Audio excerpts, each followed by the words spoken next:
Okay. చుట్టుపక్కలే ఉంటారు. Okay. ఇప్పుడు ఇంటి దొంగని ఈశ్వరుడైన పట్టలేడనో సామెత ఉంది కదా, అది కాదు. ఇంట్లో ఇబ్బంది పెట్టే వాళ్ళని ఎవరు అంటే మనం చెప్పలేము, అలా అని వాళ్ళని పడలేము. అదొక నరకం ఉంటుంది అనమాట. అలాంటి వాళ్ళు ఉన్నారు. ఓకే. సో మీ లైఫ్ లో కూడా రియల్ విలన్స్ ఉన్నారు. ఓకే. సో అసలు మీకు సీరియల్స్ లో పర్టికులర్ గా విలన్ రోల్స్, నెగిటివ్ రోల్స్ రావడానికి ఏమైనా రీజన్ ఉందా? ఏమో, నేను అలాగే బాగా అనిపించానేమో వాళ్ళకి. ఈ సినిమాలు చూస్తేనేమో సినిమాల్లో ఏడ్చే క్యారెక్టర్లు, పొలోమని ఏడ్చే క్యారెక్టర్లు వస్తాయి. న్యాచురల్ గా యాక్ట్ చేస్తారు మీరు అని.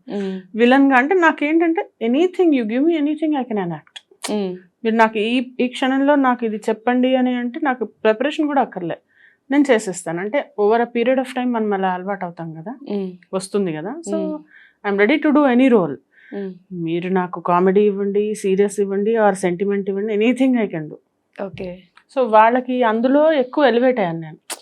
దేవయాని అనేది మామూలు క్యారెక్టర్ కాదు, అది ఒక వేరే లెవెల్. అసలు యూకే వెళ్తే, యుఎస్ వెళ్ళా, అక్కడ యూకేలో అసలు ఎక్కడ నేను ఇంకా ఆశ్చర్యపోయింది ఏంటంటే, ఇప్పుడు కాదు, నేను 2016లో యూకే వెళ్ళినప్పుడు ఒక ఆవిడ గుర్తుపెట్టింది, మీరు ఆ సెలబ్రిటీ హోనా అని చెప్పి. 2016లో వెళ్ళాను నేను, యూకే వెళ్ళాను, యుఎస్ వెళ్ళాను. అప్పుడు అంటే రీచ్ అంత, ఇది పవర్ మీడియాకి. సో గుప్పెడంత మనసు సీరియల్ అంటే అసలు తెలియని వాళ్ళు చూడని వాళ్ళు ఉండరు. ఆ లవ్ స్టోరీ కానివ్వండి, అది బాగుంటుంది. ఆ సీరియల్తో మీ ఫేమ్ ఇంకా నెక్స్ట్ లెవెల్. అంటే మీరు నెక్స్ట్ ఏం ప్లాన్లు వేస్తారా, ఏం స్కెచ్లు వేస్తారా మీ అబ్బాయిని గ్రిప్లో పెట్టుకోవడానికి, చాలా ఎగ్జైటింగ్గా చూస్తూ ఉంటారు ఆ సీరియల్. అసలు అంత మంచి ది బెస్ట్ సీరియల్ మీకు అని చెప్పుకోవచ్చు.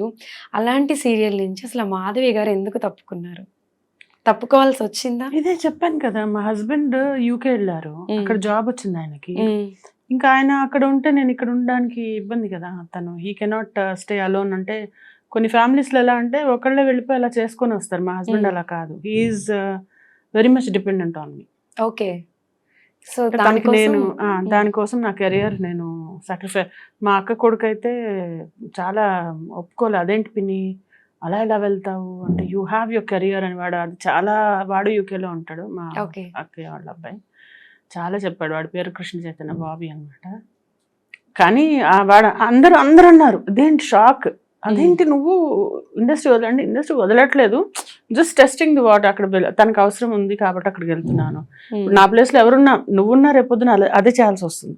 ఇప్పుడు రేపు పెళ్ళి అయిందో లేదో నాకు తెలియదు, అదే పెళ్లి చేసుకుని మీ హస్బెండ్ అక్కడ ఉన్నాడంటే అన్ని వదులుకొని వెళ్ళాల్సి వస్తుంది కదా. అది సో దానివల్ల గ్యాప్. అంటే రియల్ లైఫ్ లో మీరు కోచ్, అంటే మీరు చెప్పే పాఠాలు చాలా మంది వింటూ ఉంటారు.